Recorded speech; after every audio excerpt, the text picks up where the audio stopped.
Bapak, Ibu, saudara-saudaraku,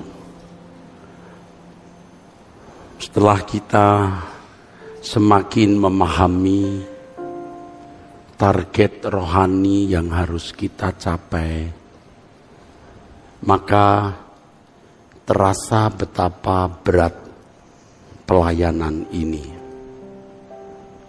Betapa berat pelayanan ini.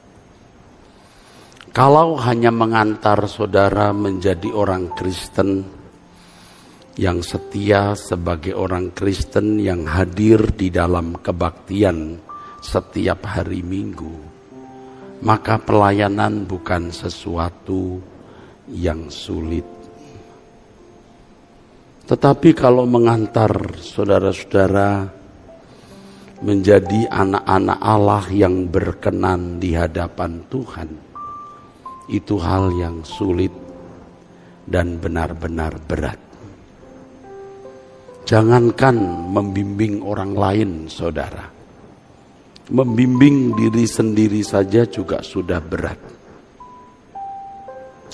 Bagaimana mengantar orang lain menjadi anak-anak Allah yang berkenan di hadapan Bapa di sorga. Membawa diri sendiri untuk benar-benar dapat mencapai kehidupan yang berkenan di hadapan Allah, itu sukar, itu berat. Jadi benarlah yang dikatakan Tuhan Yesus ketika orang bertanya, sedikit sajakah orang yang diselamatkan? Yesus berkata, berjuanglah memasuki jalan yang sempit. Demikian di Lukas 13 ayat 24. Berjuanglah untuk masuk melalui pintu sesak itu. Sebab aku berkata kepadamu, banyak orang akan berusaha untuk masuk tetapi tidak akan dapat.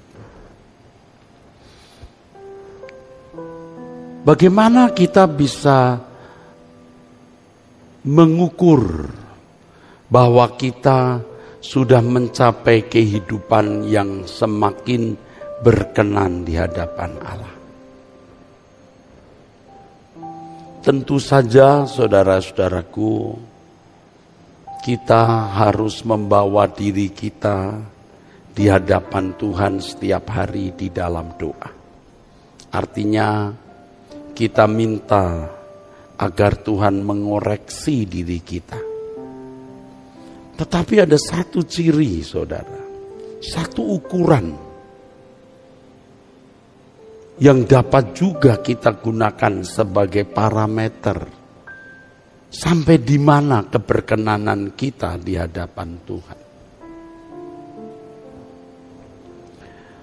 Kalau orang masih berspekulasi dalam keputusan-keputusan setiap hari, itu menunjukkan kita belum tepat atau harus bertumbuh terus. Sebab keberkenanan seseorang di hadapan Tuhan itu diukur dari makin tidak serupa dengan dunia ini, tapi semakin serupa dengan Tuhan. Roma pasal 12 ayat yang kedua. Apa cirinya makin tidak serupa dengan dunia? Mengerti kehendak Allah, apa yang baik, yang berkenan, dan yang sempurna. Dulu waktu kita masih muda, semua serba gelap atau kelabu. Kita sukar membedakan mana kehendak Allah, mana bukan kehendak Allah. Tetapi seiring berjalannya waktu, ketika kita makin dewasa rohani, spekulasi kita makin sedikit atau makin tipis. Kita makin bisa membedakan, memisahkan memilah ini kehendak Tuhan, ini bukan kehendak Tuhan. Yang ini pasti Tuhan senang, yang ini Tuhan pasti tidak senang. Jadi saudara-saudaraku, bagaimana mengantar semua Bapak Ibu menjadi manusia-manusia yang memiliki kecerdasan rohani.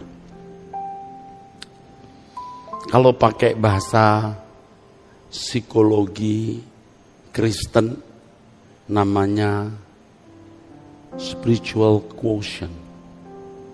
Spiritual quotient, kecerdasan rohani. Gereja harus mengantar jemaat makin memiliki kecerdasan rohani.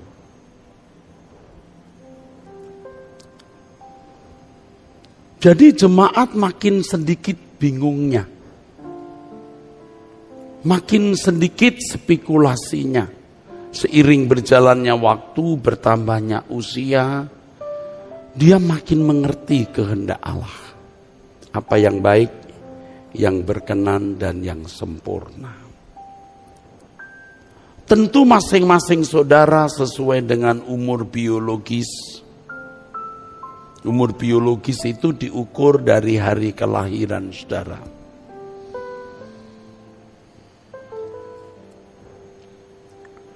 Umur rohani diukur dari berapa lama saudara menjadi Kristen, lalu sudah berapa banyak Tuhan memproses saudara.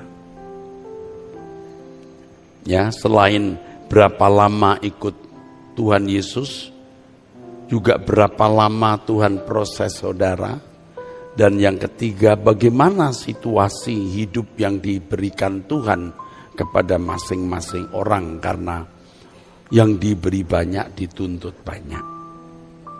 Selain waktu, ya saudara-saudara, juga kesempatan, juga situasi yang Tuhan izinkan dimiliki setiap orang itu beda-beda, saudara. Nah, tetapi di sini yang penting, saudara, yang saya mau perkarakan bersama saudara adalah seberapa saudara memiliki ketajaman, kepekaan, sensitivitas, kecerdasan rohani, supaya nanti kita semakin tua, tindakan kita makin presisi. Tidak ada yang gamang, ngambang, ragu-ragu. Ini kehendak Tuhan tidak ya? Maybe yes, maybe not. Tidak bisa begitu, saudara. Ya, memang pergumulan persoalan hidup masing-masing orang beda. Kalau masih muda, opsi pilihannya akan mudah. Opsi atau pilihannya akan mudah, saudara. Ya. Saudara masih ingat enggak ya waktu ya mungkin sekarang juga ya, tes IQ. Suruh memilih berapa potongan, makin lama makin sulit pilihannya. Paham saudara? Anda mengerti maksud saya ya, yang pernah ikut tes IQ? Ada potongan, coba pilih yang bentuknya sama. Nah, kita gampang, ini sama. Berikutnya suruh pilih yang bentuknya sama. Wah, makin ruwet antara yang ini mirip. Makin ruwet sampai nggak bisa bedakan.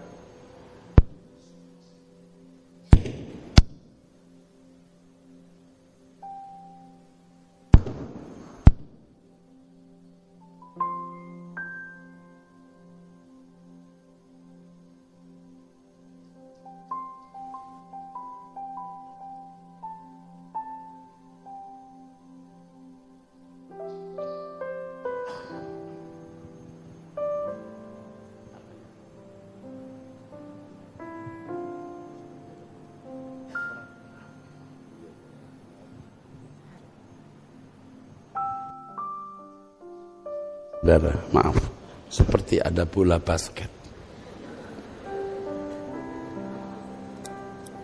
Ya. Ini kenapa seperti ada bola basket ya, duk, duk, duk. Ya. Udah, oke. Saudara menangkap apa yang saya sampaikan?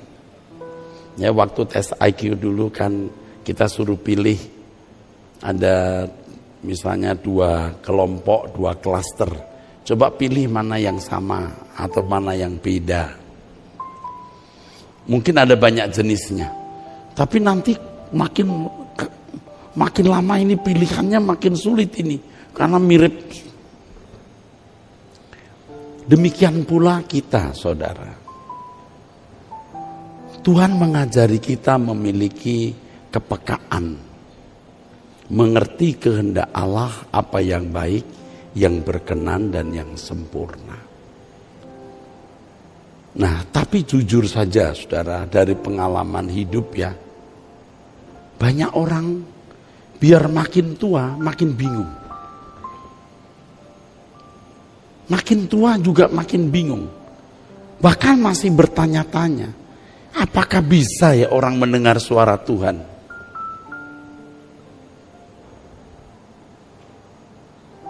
Jangan tersinggung ya.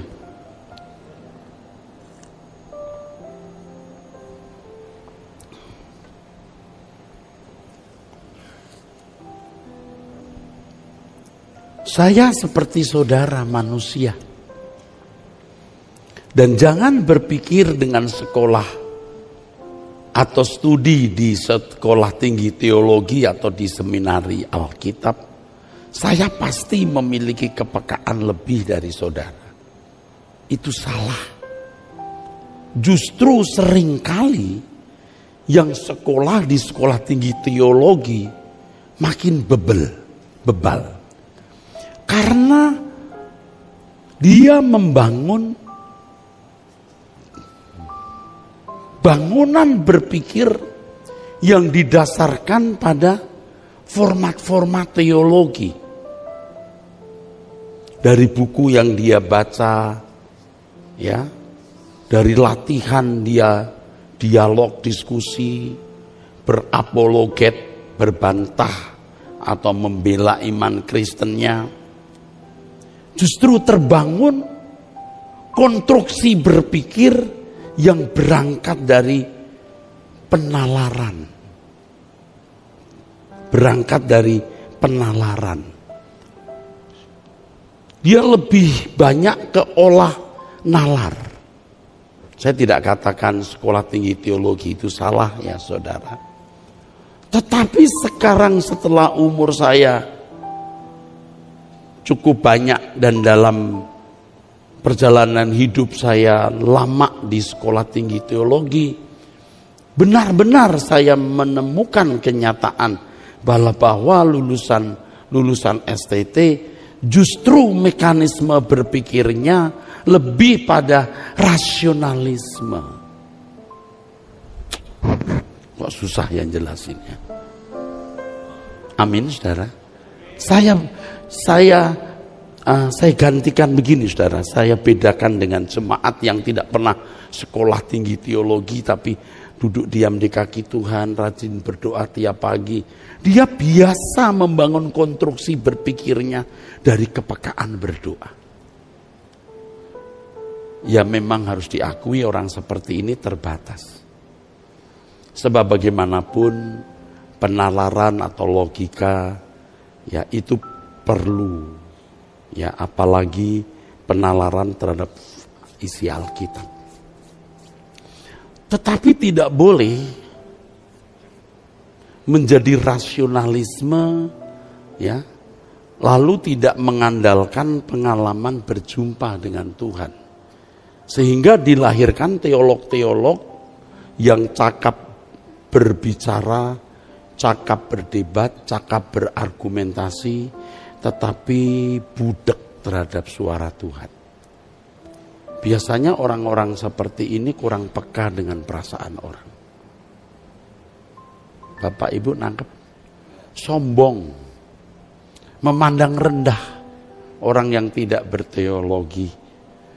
Materialistis, kadang-kadang malahan.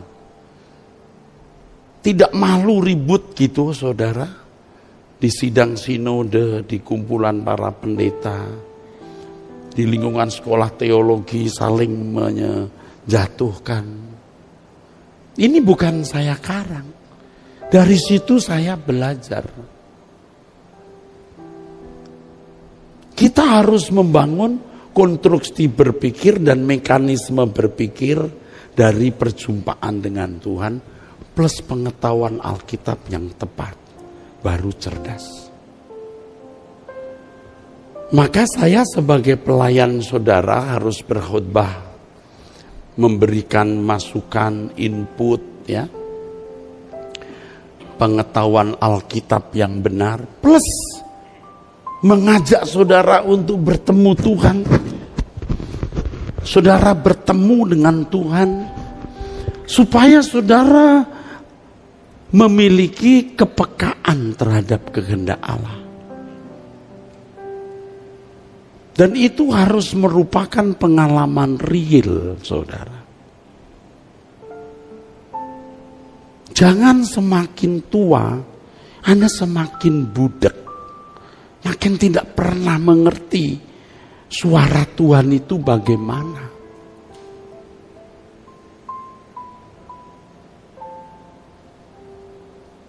Saya kira tidak sedikit orang Kristen yang mengakhiri hidupnya dalam kebutaan. Dalam kebutaan. Tidak menjadi jahat, saudara. Tetapi dia tidak bisa bersahabat dengan Tuhan, tidak bisa intim, tidak bisa menjadi kekasih Tuhan. Karena tindakan dan keputusan-keputusannya itu tindakan-tindakan dan keputusan-keputusan yang tidak sinkron dengan kehendak Allah yang sempurna. Apa yang baik tahu, tapi apa yang berkenan tidak bertumbuh. Yang sempurna tidak mungkin. Apa yang baik? Ukuran baik pasti bisa dipelajari, saudara. Ya, dari perjalanan hidup ukuran baik itu bisa dipelajari. Agama manapun mengajarkan apa yang baik. Tetapi apa yang berkenan, ini tergantung dari umur rohani, saudara.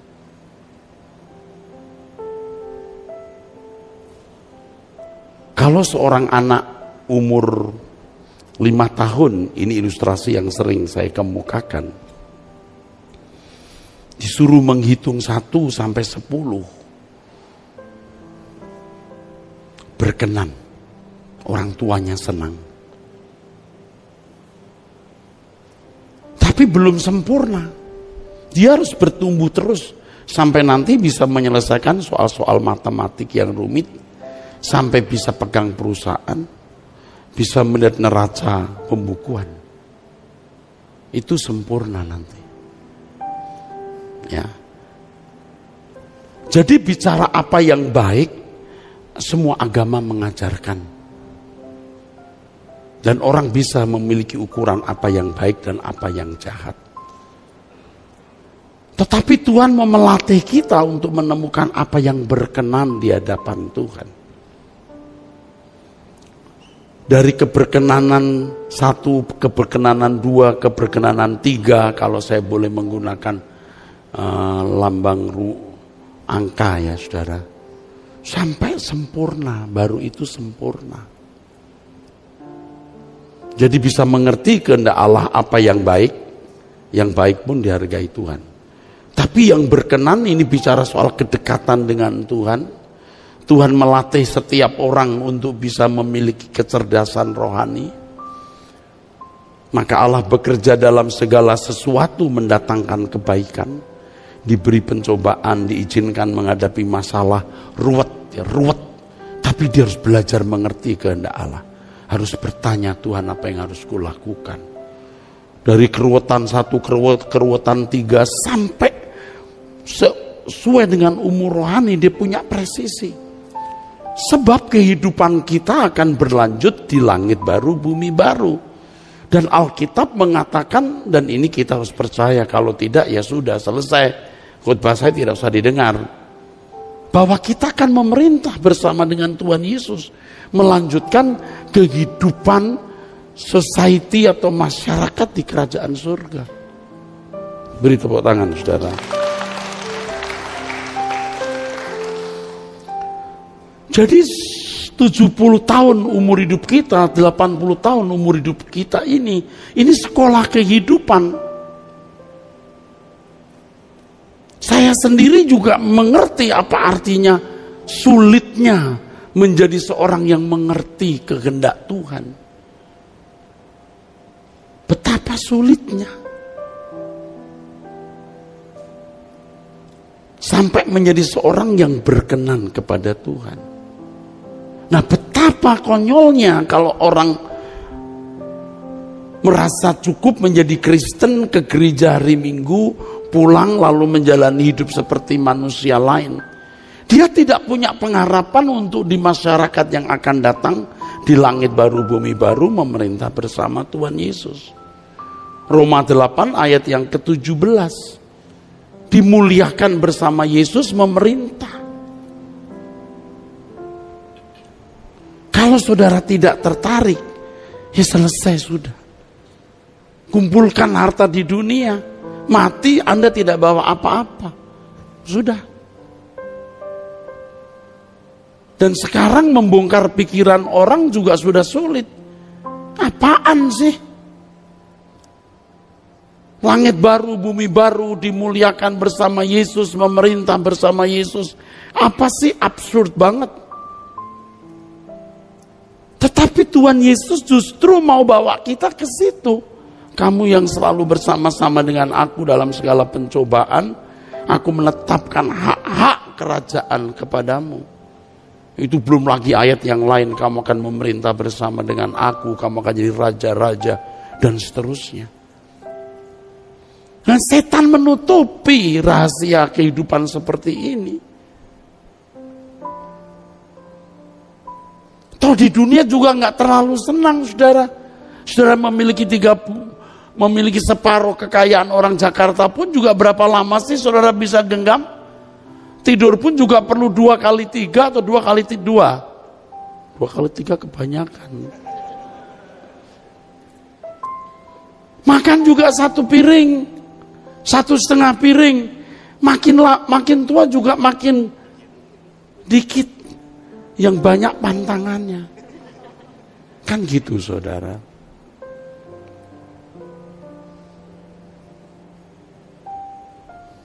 Saya sendiri juga terus mengembangkan pemikiran.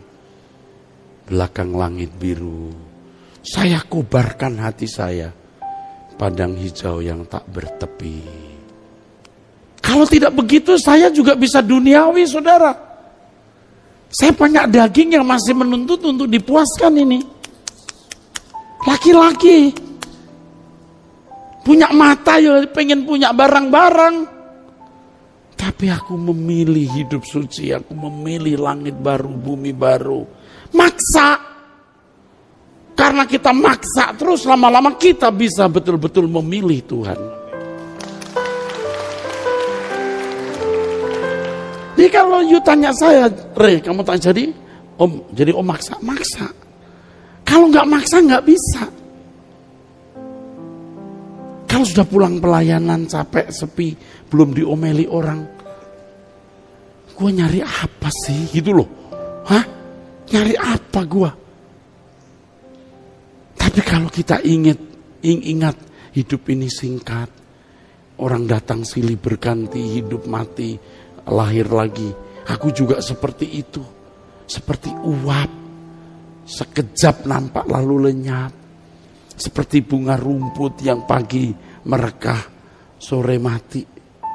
Oh, aku memilih kehidupan yang akan datang. Lalu saya bisa mengatakan, berat loh pelayanan ini. Kalau tidak kan saya nggak berat. Yang penting orang datang terus, kolektanya berapa hari ini? Cukup. Oh, kita nggak bayar di sini.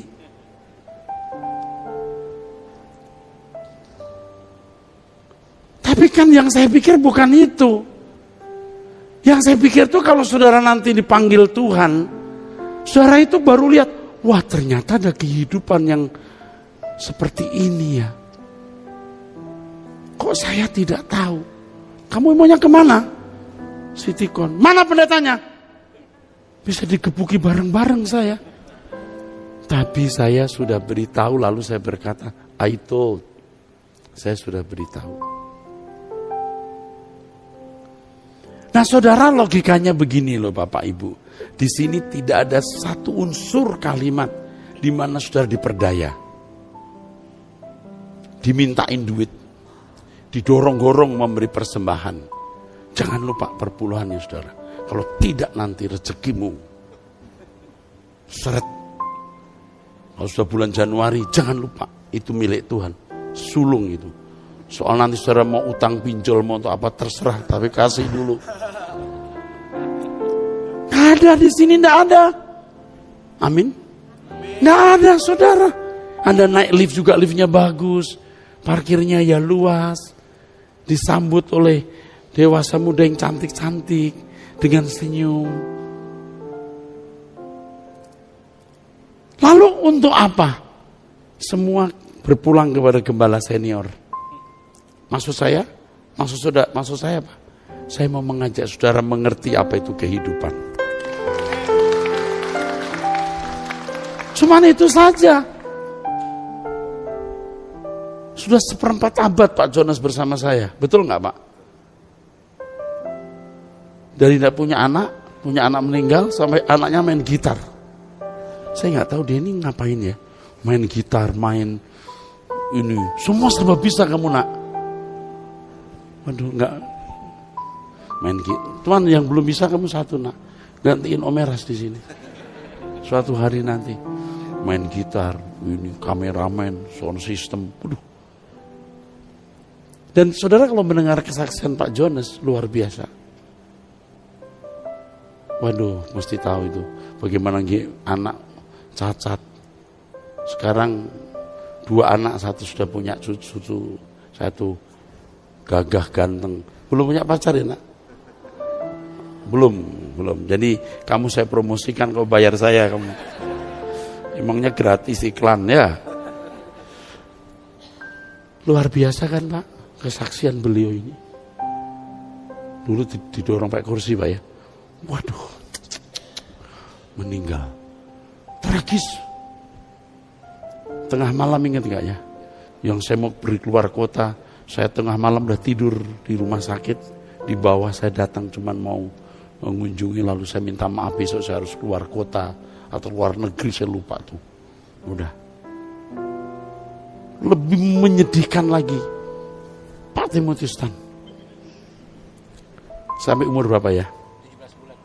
17 bulan. Iya. 1,5 tahun. Seonggok daging. Betul gak Pak? Dibawa kemana-mana. Sama ibu ya. Masih muda. Kalau kita udah 30 tahun lebih kali. Tragis nih. Tapi sekarang 2 putra dan putrinya sama dengan you. Dan pintar-pintar. Lalu bersama saya mau cari apa coba? Saya mengajak saudara punya sudut pandang, cara berpikir kekekalan saudara. Saking hampir nggak ada orang model begini, orang bisa nggak percaya. Ah, masa sih ada yang begitu?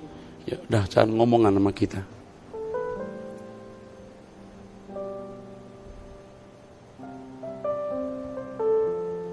Jadi saudaraku sekalian, 70, 80, paling lama 100 tahun, itu sekolah. Sekolah kehidupan. Bagaimana saudara memiliki kecerdasan rohani. Karena kita akan memerintah bersama-sama dengan Tuhan Yesus. Nah, peduli saudara itu pendidikannya apa?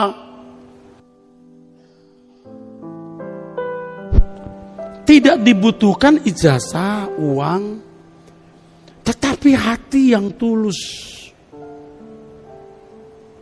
Tadi saya sempat menyinggung justru yang biasa membangun konstruksi berpikir dari penalaran terus jadi rasionalis. Susah diajak ngomong. Nanti kalau kita berbicara mengenai Tuhan, kalau kita ngomong Tuhan berbicara, itu teolog tuh gitu. Kenapa saya tahu? Karena saya dulu begitu. Jadi kalau orang dikit-dikit Roh Kudus, Roh Kudus,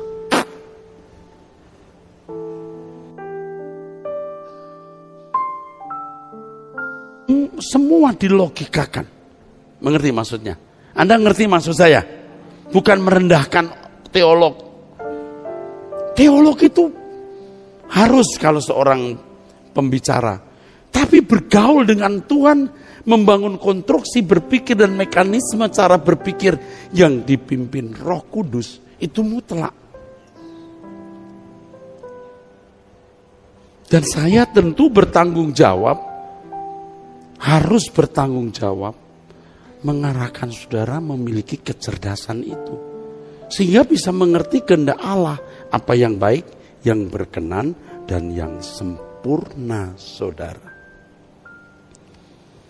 Untuk itu saudara harus bergaul dengan Tuhan.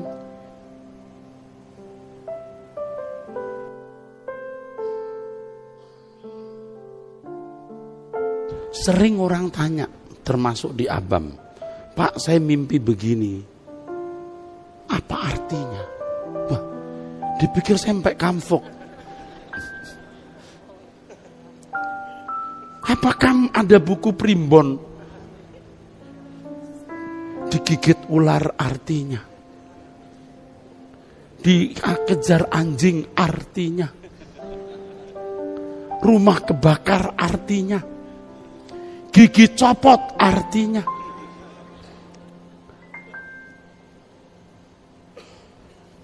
Mata kedutan, tatat, mau nangis. Tangan kedutan mau dapat duit. Beras sarafnya lagi bermasalah. Kok bisa ya? Saya itu ditanya di Abam berapa kali. Kadang-kadang ya bisa 2 mimpi atau 3 mimpi diceritakan di situ. Panjang lebar. Akhirnya sebelum saya baca, wah ini panjang. Kadang-kadang kan spontan tuh Pak. Waduh, ada langsung. Begini aja yang ini serahkan saja kepada Pak Yehuda. Nanti saya serahkan ke Pak Tim aja ya. Spesial penafsir mimpi. Tuhan itu bukan Tuhan yang buat teka-teki. Kayak bikin puzzle lalu kita bingung sampai tidak bisa ada jawabnya.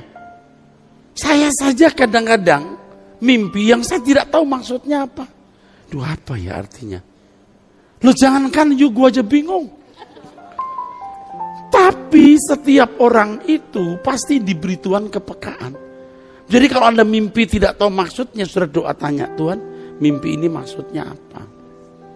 1 hari tanya, 2 hari tanya, Tuhan gak jawab. Berarti tidak ada artinya. Jangan maksa, harus ada artinya Tuhan. Loh, kamu gara-gara nonton film Iron Man, terus punya bayangan, lalu bayanganmu kamu artikan. Nggak boleh gitu. Aduh. Nanti juga ada ya wanita-wanita yang belum menikah berkata, Pak, menurut Bapak kira-kira saya itu bakal nikah enggak? Loh, paham maksudnya? Kenapa ya you tanya saya yang saya nggak akan bisa jawab? Menurut Bapak saya kira-kira menikah enggak? Untung saya nggak gini, merem. Coba kalau saya kira-kira gitu kan dia percaya juga kan ya? Sebentar. Waduh, nggak nikah. Pak bisa nggak tawar ke Tuhan saya menikah? Aduh, bagaimana sih ini orang? Nanti kadang-kadang ya saudara, orang kan punya pacar.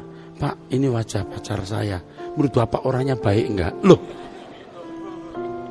sometimes saya diberi marifat. Wah ini orangnya begini, bisa. Tapi kalau tidak, saya tidak boleh kira-kira.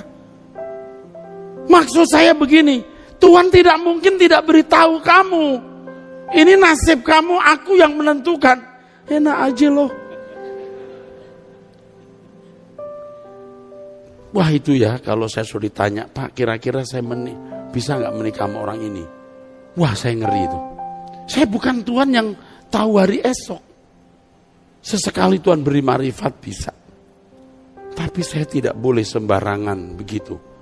Saya tidak mau jadi pendeta yang nanti tergoda untuk bisa kira-kira gitu saudara. Ada godaan kira-kira bisa. Kalau tepat, wah puji Tuhan, rasa memang presisi. Kalau nggak tepat, ya namanya manusia. Ini nakal tuh pendeta-pendeta begitu itu. Kadang-kadang saudara saya dengar suara dari antara saudara yang sakit perut bagian kanan. Dari 200 orang pasti ada satu yang sakit perut.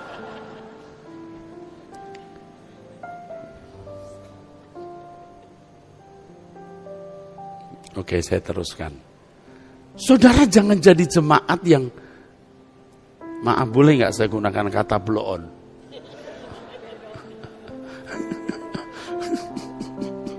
Boleh, apa? Blow on. Bedon. I don't know what does it mean. Jadi bodoh gitu. Apa yang tidak perlu Anda tanyakan ke orang? Terus menganggap pendeta itu kayak pasti punya kesaktian. Ada pendeta diberi Tuhan marifat, saya setuju bisa. Tapi saudara harus urusan sendiri dengan Tuhan. Supaya mengerti kehendak Allah apa yang baik, yang berkenan dan yang sempurna. Itu ya di Abam umur 19 tahun Pak. Wanita ini apa tuh pria ya, saya lupa pokoknya tanya jodoh. Nah umurmu 19 tahun kamu urusan jodoh. Belum. Kalau kamu umur 19 tahun kira-kira kawin umur berapa? Ya 29 itu ideal. 10 tahun kamu pacari anak orang. Tahun ketiga lu bosen tahu. Makanya wanita-wanita di sini juga jangan gampang pacaran usia muda. Belum tentu stabil nak, belum tentu. Ya enggak apa-apa umur 19-20 tahun wanita bisa menikah. Lihat prianya. Ya tapi pria itu tanggung jawab. Bisa juga sih, bukan tidak bisa. Pada umumnya dengan usia muda, pengalaman belum banyak, baru lulus SMA lalu kuliah. Bisa apa dia? Saya tidak mengecilkan arti usia. Ada orang yang usia 22 tahun dewasa bisa. Tapi di sini intinya saudara harus benar-benar bergaul dengan Tuhan.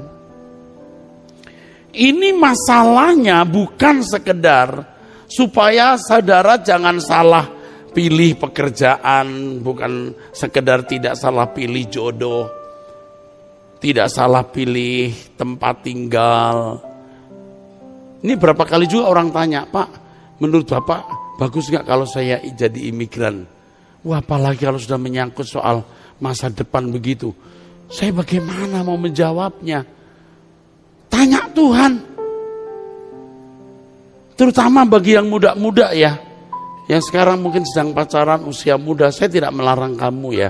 Jangan kamu pulang-pulang berkata, persetan itu pendeta. Kita dilarang pacaran. Bukan nak.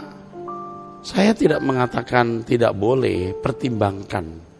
Kalau usia 24, 25 kamu menikah bagus juga. Ya, tapi coba kamu dewasa rohani dan menemukan jodoh yang tepat. Makanya mesti usia 19, 20, 21 bergaul dengan Tuhan, membangun kepekaan. Jadi tidak perlu ya sampai nanya ke Tuhan, ini jodohku tidak ya Tuhan.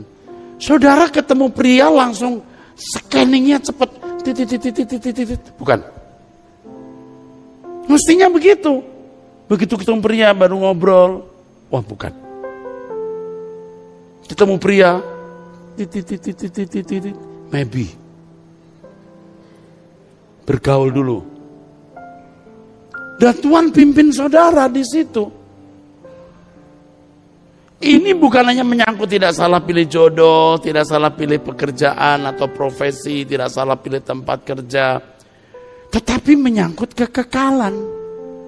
Maaf ya Bapak Ibu, maaf ini. Jangan salah mengerti, Anda salah pilih jodoh pun itu belum kegagalan total. Salah pilih kerja, salah pilih bidang, salah pilih bisnis, itu masih belum fatal, tapi kalau sampai Anda tidak dikenal Tuhan, itu baru fatal. Tetapi masalahnya salah pilih jodoh, itu mempengaruhi hidup hari-harimu. Bisa menjuruskan Anda kepada kebinasaan. Wanita ketemu dengan pria yang tidak takut akan Allah, Anda bisa dikondisi menjadi rusak oleh suasana hidup dengan pria yang tidak takut akan Allah. Sama dengan pria menikah dengan wanita yang tidak takut akan Allah. Dari kecil manja, psikopat, capek saudara. Mau cerai salah, udah punya anak, kalau mau diterusin, Anda lama-lama tambah tipis kayak ikan asin. Bisa mati muda ini. Jangan ada yang bilang, bener mam, itu bener kata pendeta. Kamu lihat papa tambah kurus, ya. Gejala TBC. Ini karena saya salah pilih kamu, mam. Nanti si ibu bilang, persetan itu pendeta. Saya nggak mau datang lagi ke Setikon. Wah, rugi juga kita nih Pak. Mau bimbing dia ke langit baru bumi baru jadi mandek gara-gara begini. Jangan salah mengerti Bapak Ibu. Iya. Apalagi banyak orang tua bingung ngatasi anak. Anak sekarang pinter-pinter kalau ngomong. Ibu kalah Bu. Dia gurunya banyak. Mbah Google, Mbah YouTube. Wah dia banyak melihat tiap hari itu belajar. Orang tua ngomong siut. Kayak ikan piranha. Jadi pinter ngomongnya. Sampai orang tua judek. Kenapa anak saya bisa sepinter ini ya? Dulu waktu saya muda, gak bisa lu ngomong. Kalau orang tua udah ngomong, kalah sama orang tua. Karena orang tua pengalaman. Anak tidak pengalaman. Sekarang anak lebih pengalaman. Orang tua mikirin dagang, mikirin cari uang. Anak-anak jadi pinter dia. Orang tua ngomong sepatah, dia 2 patah. Dia itu orang tua, diam. Anaknya duduk. Kaya. Orang tuanya nggak mau kalah, 2, diu. Anaknya 4, diu. Karena dia belajar. Orang tua pakai pistol, dan anak pakai M16. Akhirnya orang tua pakai bendera putih. Orang tua bingung. Bu, di Abam saya sering berkata, jangan banyak bicara. Bicara pada waktunya. Kapan, di mana, bagaimana. Minta pimpinan Roh Kudus. Tuh, lihat di Abam saya sering berkata begitu. Saudara diam, banyak berdoa, dipimpin Roh Kudus, punya kecerdasan rohani. Anak ngomong apa, saudara lebih bijak. Sampai anak bilang gini, Muhammad gua, kok pinter dia. Saudara, bergaulah dengan Tuhan. Lewat firman Truth ID, GSKI, Rehoboth Kebun Jeruk, doa bersama setiap hari, Anda akan cerdas. Nanti dalam memutuskan sesuatu di keluarga, di bisnis, studi anak-anak, Anda akan tahu apa yang berkenan dan yang sempurna. Amin.